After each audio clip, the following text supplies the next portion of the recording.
Me llamo Vanessa y tengo 27 años. El día que mi familia dijo que no teníamos espacio para ella está grabado en mi memoria con una nitidez que todavía me oprime el pecho. Porque no fue solo una sentencia, fue un veredicto emitido sobre mi hija de 5 años como si fuera una molestia, un mueble que simplemente no encajaba en sus vidas perfectamente organizadas. Ocurrió 3 días después del terremoto, cuando las paredes de mi pequeño apartamento aún temblaban en mi imaginación, mucho después de que el suelo dejara de moverse, cuando cada camión que pasaba sonaba como otro desastre a punto de ocurrir, y cuando mi hija se negaba a dormir a menos que su pequeña mano estuviera alrededor de mi dedo. El edificio no se había derrumbado, pero profundas grietas recorrían el techo como relámpagos congelados en yeso. Y cada noche me quedaba despierta preguntándome si la siguiente réplica nos derrumbaría todo encima. No tenía a dónde ir, sin plan B, sin red de seguridad oculta, solo una niña asustada y un hogar que ya no se sentía seguro. Así que hice lo que cualquier hija desesperada haría. Llamé a mis padres. Recuerdo apretar el teléfono con tanta fuerza que se me pusieron los nudillos blancos. Ensayé las palabras en mi cabeza, diciéndome que eran mi familia, que las familias se ayudan, que la distancia que había crecido entre nosotras con los años no importaría en un momento como este. Mi madre respondió con voz tranquila, casi distraída, y por un breve instante sentí un alivio que me inundó, pero se evaporó en cuanto le expliqué la situación y pregunté si mi hija y yo podíamos quedarnos unos días. Hubo una pausa, un largo e incómodo silencio que pareció interminable, antes de que dijera que necesitaba hablar con todos. Una frase que inmediatamente me llenó de pavor, porque sabía lo que significaba. Mi presencia no era un hecho. La seguridad de mi hija era tema de discusión. Cuando finalmente accedieron a dejarme ir a hablar, preparé una maleta y conduje por calles aún llenas de escombros. Mi hija, tranquila en el asiento trasero, aferrada a su osito de peluche como si fuera lo único estable que le quedaba en el mundo. En casa de mis padres todo parecía intacto ante el caos. El jardín podado, las luces cálidas, la sensación de normalidad casi surrealista comparada con el miedo en el que había estado viviendo. Sin embargo, la atmósfera dentro se sentía más fría que el apartamento agrietado del que había huido. Mi padre evitó mi mirada. Mi hermana se sentó rígida en el sofá, y mi madre tenía esa expresión tensa que había llegado a reconocer como una señal de advertencia. Intenté explicar de nuevo. Intenté mantener la voz firme mientras hablaba de las grietas, las réplicas, las noches de insomnio. Pero antes de que pudiera terminar, mi hermana exhaló bruscamente y dijo las palabras que resonarían en mi cabeza durante días. No tenemos espacio para ella. Ni para ti, ni para los dos. Para ella. Como si mi hija fuera el problema, el obstáculo, la carga demasiado pesada para que su espaciosa casa la soportara. La miré fijamente, convencida de que había oído mal, porque los hijos de mi hermana tenían cada uno su propia habitación, además de un cuarto de juegos más grande que toda mi sala de estar. Pero ella continuó, enumerando excusas sobre horarios, rutinas, privacidad. Todo con la lógica distante de alguien que discute logística en lugar de un niño asustado que acaba de vivir un desastre natural. Mi madre asintió, añadiendo que sería demasiado disruptivo, mientras mi padre permaneció en silencio, lo que de alguna manera dolió más, porque su silencio se sintió como un acuerdo. Miré a mi hija, que estaba de pie a mi lado, demasiado pequeña para comprender el significado completo, pero lo suficientemente mayor para sentir el rechazo, sus dedos apretando alrededor de mi mano, sus ojos escudriñando mi rostro en busca de consuelo que me esforcé por darle. En ese momento, una extraña calma se apoderó de mí, no porque no estuviera herida, sino porque algo dentro de mí se endureció, un cambio silencioso de la súplica al recuerdo.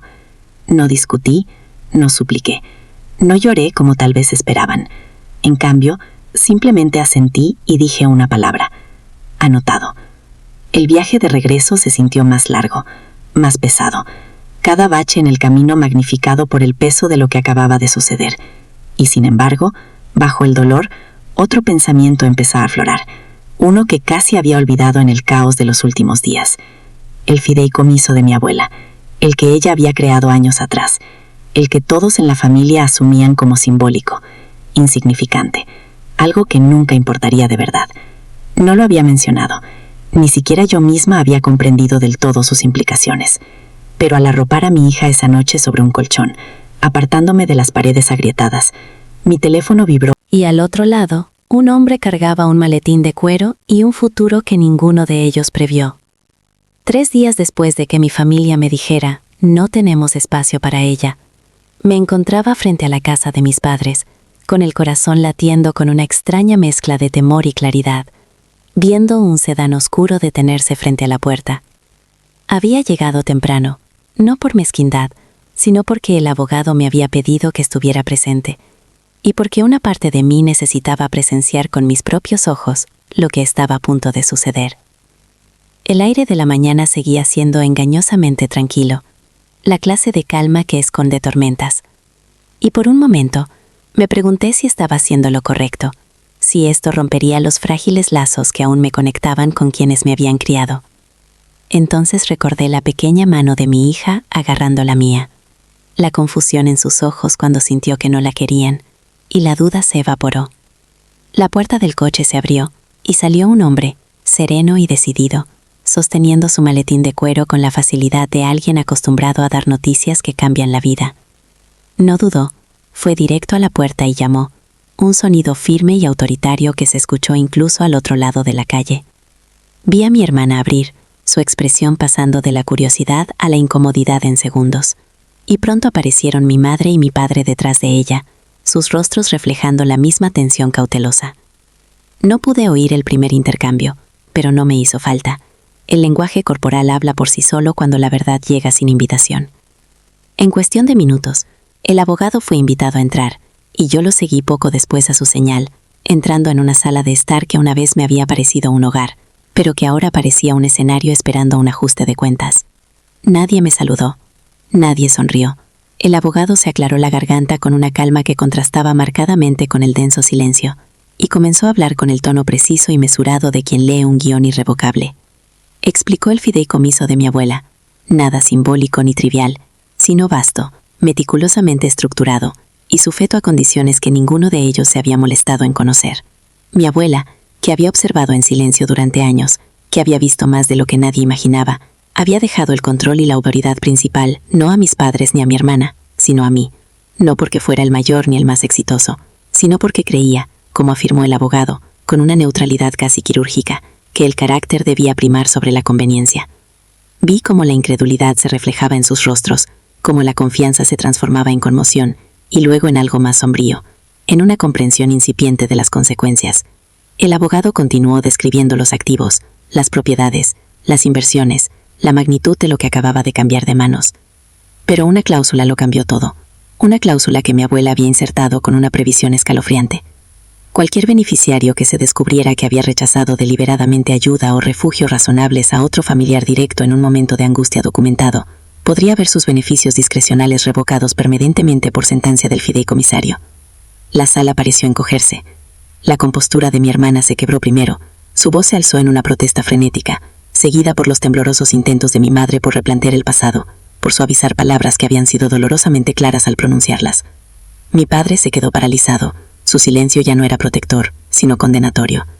Entonces el abogado se volvió hacia mí, sin dramatismo, sin venganza, solo con una expectativa profesional.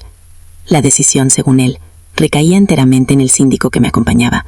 En ese instante, cada noche de insomnio, cada despido, cada recuerdo de sentirme secundaria colisionaron en mi interior. Sin embargo, lo que emergió no fue rabia, sino una claridad profunda y aleccionadora. El poder, comprendí, no se demuestra con la destrucción, sino con la moderación. Hablé en voz baja, con una voz más firme de lo que sentía, y le dije que no borraría el futuro de nadie, como ellos casi habían borrado la dignidad de mi hija. Exclamaciones de alivio recorrieron la habitación, pero no había terminado. Añadí que, si bien mantendría la estructura del fideicomiso, también reestructuraría mi propia vida.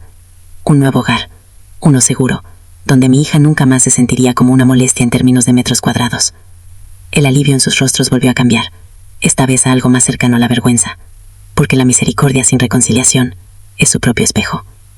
Di las gracias al abogado, firmé los documentos necesarios y salí con una sensación de finitud que me resultó dolorosa y Pero los que más importan, cerca con respeto propio.